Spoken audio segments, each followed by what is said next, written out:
Welcome back to the Kid Tarot. So I wanted to come back really quickly and share with you guys the new deck that I was led to acquire, as well as a totem. I think my first.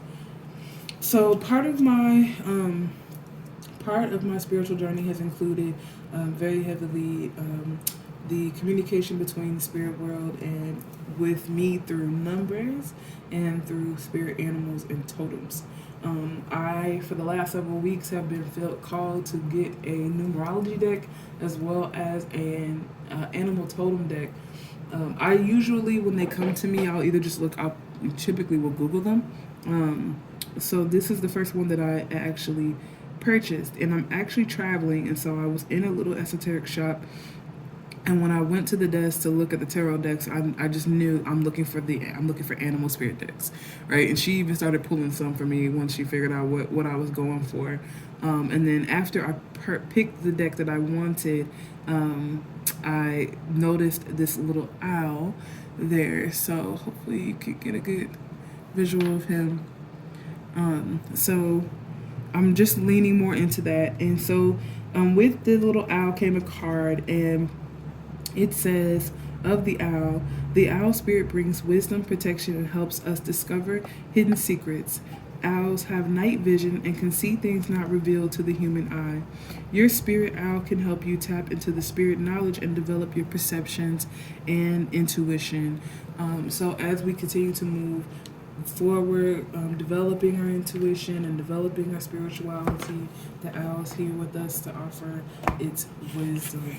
Pay attention to the number sequences, the animals that pop up when you're on your nature walks, the insects especially, because we often overlook them, but they are communicating with us. And I just make it a point. I mean, honestly, I can like, I've embraced my tree hugger title, but I will go out and sit with my spine against a tree. If I'm out and about and I notice certain insects that just cross my path unexpectedly, I will stand still and ask them for their wisdom. Ask them what did they come here to share with me. And I'll typically follow that up by doing a Google search of those spirit animals. Okay, so the two cards that came out for me were honey badger and baobab tree. And if it is of interest to you, the honey badger card is number 18, and the baobab tree is number 30. Okay, so looking at this honey badger card, I'm noticing firstly just the contrast between the honey badger's black and white. He also has this kind of like fierce look upon his face, almost like things are very balanced and very practical. And then we have this swirling red and pink in the background.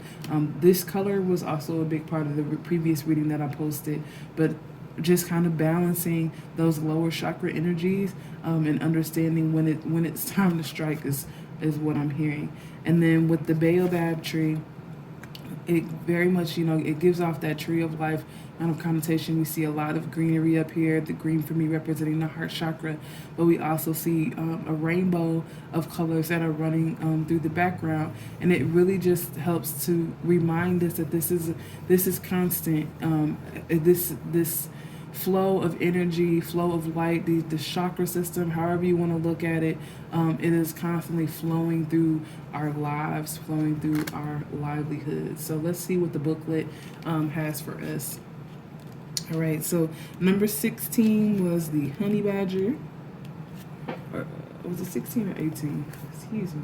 18 was the honey badger. And the reading says Chawuli, I might be pronouncing that wrong, and it means fierce. And it says, it's time to access your personal power and advocate for yourself and your life direction. Honey Badger urges you to assert your power and break through your personal boundaries. It's possible to reclaim your fierce energy and use your assertiveness to create and protect what you manifested. Honey Badger stands his ground and does not back down to naysayers who doubt his personal power. As a skilled digger, Honey Badger signals that you may need to dig deeper within to reach the solution for a challenge or task. Access the innate characteristics that Honey Badger shares with you while standing in your truth and integrity.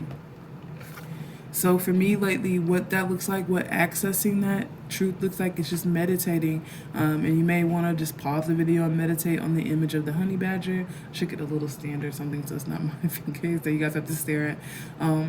But just meditating on those qualities and asking where you can use more of that in your life. This also feels like confirmation for some of you that you're not angry or assertive for no reason. You turn to this portion of your personality when is necessary. And so if you're finding that it's being unnecessarily triggered, take a look at that. But don't shame yourself simply because in the past you may have overreacted, or may have been overly assertive in a situation. You're in a more peaceful and balanced space, and when you're feeling called for this, it's because you're using those powers to protect that which you have manifested. It may be also just a warning to you that you might have to do that soon. Okay, and then lastly, the next card that popped out for us was 30, was the Baobab tree. And it says wise offering. Baobab says it's time to make an offering. Being one of the oldest forms of life on our planet, the Baobab breathes ancient wisdom. Known as a gift from God, the Baobab tree offers almost everything that has never-ending gifts to the community. That is so beautiful and so powerful. It offers almost everything that is never-ending gifts to its community. Baobab shares its afternoon shade with playful children. Elephants delight in its pulpy fruit, and its bark finds itself in the hands of villagers. For as much as the Baobab gives out to others, in return it is nourished, replenished, and continues to grow deeper and deeper into the earth. Baobab encourages you to give, share, and make a peace offering to a loved one, to Mother Earth, or even to a perfect stranger. Know that your offering is an infinite gift. Enjoy the gift of giving. There is always enough for everyone. This can be triggering for us sometimes because we've been in situations where we've overshared, we've given too much. I'm just hearing like this isn't that.